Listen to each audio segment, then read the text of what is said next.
Well, good day, everyone. Craig back at you. Out again on the 2018 Honda Goldwing. Beautiful day out today.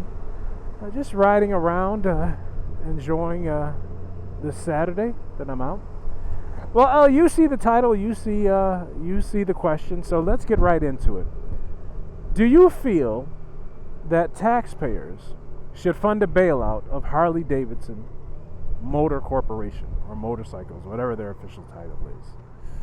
And the reason I bring this up, I think for many of you that watch these types of videos, you've probably been seeing an uptick on videos about Harley-Davidson, how they might be, it seems like it's almost evident that they are in some type of financial trouble, some kind of type of financial bind. Their stock prices seems to be holding relatively steady, but there's a lot of people out there that are projecting that things are far worse off for the company than what their stock price might indicate. And one of the really good videos that I just watched was Fortnine. So Ryan Fortnine has a video out that really talks about the history of Harley-Davidson and how they got to the point that they are today as far as financially and what the outlook is. I really like Fortnine's videos. For those of you that haven't never seen a Ryan Fortnine video, it's like watching a television show. They are so well produced, and the content is really outstanding. So anyway, just to give you a little background, you might want to watch that video and some other videos that people have been talking about. But Harley-Davidson seems to be in trouble, and there's some people on some financial people that are saying that this company is either going to have to be sold or they just might not be viable to go out of business. So that leads me to the question, and I did a little bit of research, as much as I'll call it my Google research, as much as I could Google. And I remember back in, I want to say, maybe it was the 90s, for those of you that are old enough to remember, Chrysler Motor Products, Chrysler Cars, was in financial trouble. And the government did a bailout of Chrysler so they could stay in business. And I remember one of the notions that was brought up to mind when they talked about Chrysler, they basically said Chrysler was a company that was too big to fail, that it was really up to the federal government, and federal government, I mean by our tax dollars, your tax dollars. Federal government had to step in and give them money so that they wouldn't go bankrupt. And they said if the alternative was letting Chrysler go out of business, and it would create such a negative impact on the economy, they basically dubbed Chrysler too big of a company to fail, for the government to allow them to fail. So, in the same vein, is Harley-Davidson, in our motorcycle world, too big to fail? Are they too big of a company just to let them go out of business?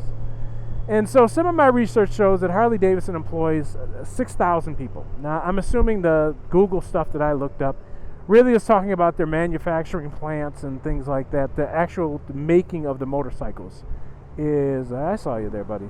The manufacturing of the motorcycles they employ 6,000 people. I think, Harley-Davidson has roughly 1,500 dealerships, or a dealership network that employ, who knows how many people. Let's say if you have at least 10 employees at a dealership, probably get more than that, but let's say you have 10 employees at every dealership and you have 1,500 dealerships. If Harley-Davidson went out of business, would the negative impact on the economy be such that the government should step in and bail them out, give them money, give them a loan?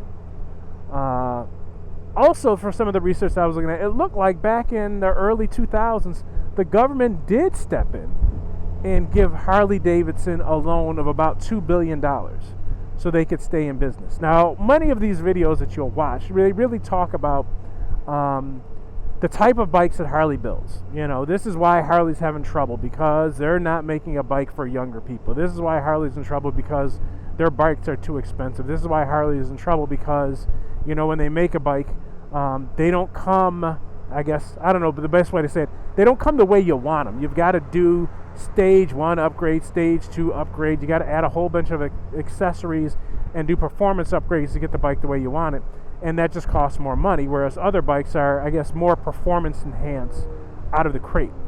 So a lot of other videos will go into the specifics of the type of bikes that Harley produces, and that's the reason that they're in their financial woes. I'm not so much going to go into that. I just want to go where we're at. I want to talk about where we're at.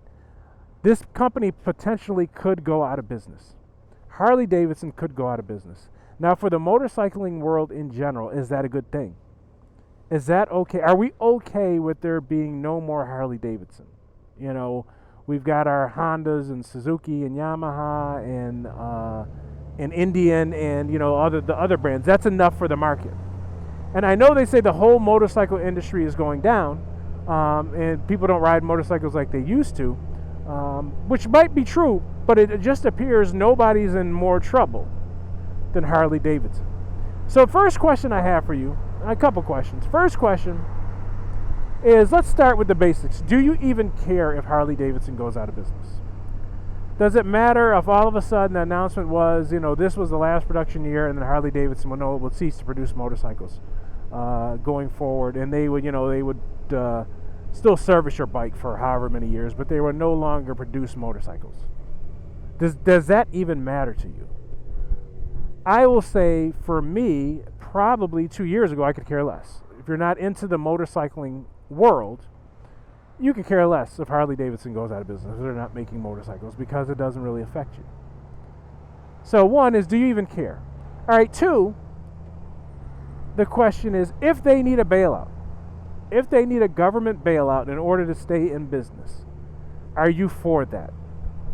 Given the climate that we're in, given the economic status that I'll just talk for the U.S., the economic status that the U.S. is in, are you willing to take some of your tax dollars and put them toward keeping Harley-Davidson in business?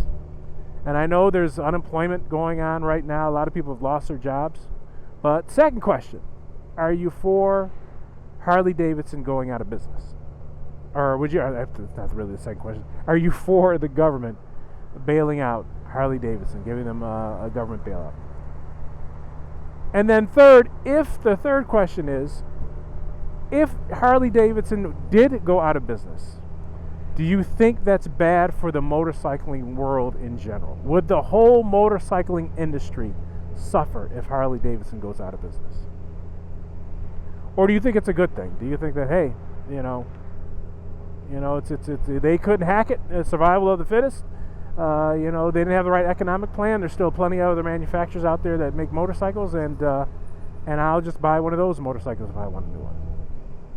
So if we lose Harley-Davidson altogether, do we lose something as a whole in the motorcycle industry? I'll give you a little brief thing on that third question. I'll give you a little brief, my feeling. I don't want to see Harley-Davidson go out of business. I really don't. I think there is some kind of loss. Even if it's just basic competition, that maybe Harley will do something and be creative and innovative, or they'll do something where other motorcycle manufacturers will have to jump on board and say, yeah, Harley's doing it, so we have to do it. But again, getting back to why Harley's in trouble, I think that's because Harley hasn't done that. Harley hasn't given the people just the minor upgrades that people want, that ride Harley-Davidsons, that love Harley-Davidsons, that don't even want to get rid of their Harleys. They don't want to go to another brand, but they want you to give them a retractable windscreen. They want you truly to give them, fully cool injected engine. Not cooled injected, you know what I'm saying. A liquid cooled engine, a fully liquid cooled engine. There's just things that Harley owners, I think, they want, that just Harley has just dragged their feet. And the changes they've made, they've taken forever to make those changes. But anyway, is Harley too big to fail? If it gets to that point, should we bail them out?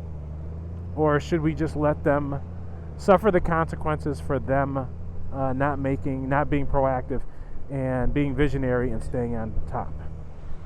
And again, understanding if they do go out of business, it is a loss.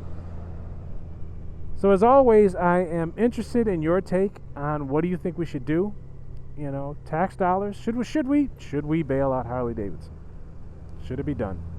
Because I think at some point, unless there's some kind of drastic changes at Harley, I think it's going to be at that, it's going to come to that. So as always, thank you for watching. I hope that you're having a wonderful day. I hope things are going well for you. As I always say, get out and enjoy life. Do what it is that you like to do. If you have a bike, get out, ride your bike. You got a car, get out, go for a ride. Whatever it is that you like to do. And we will be talking to you soon. God bless.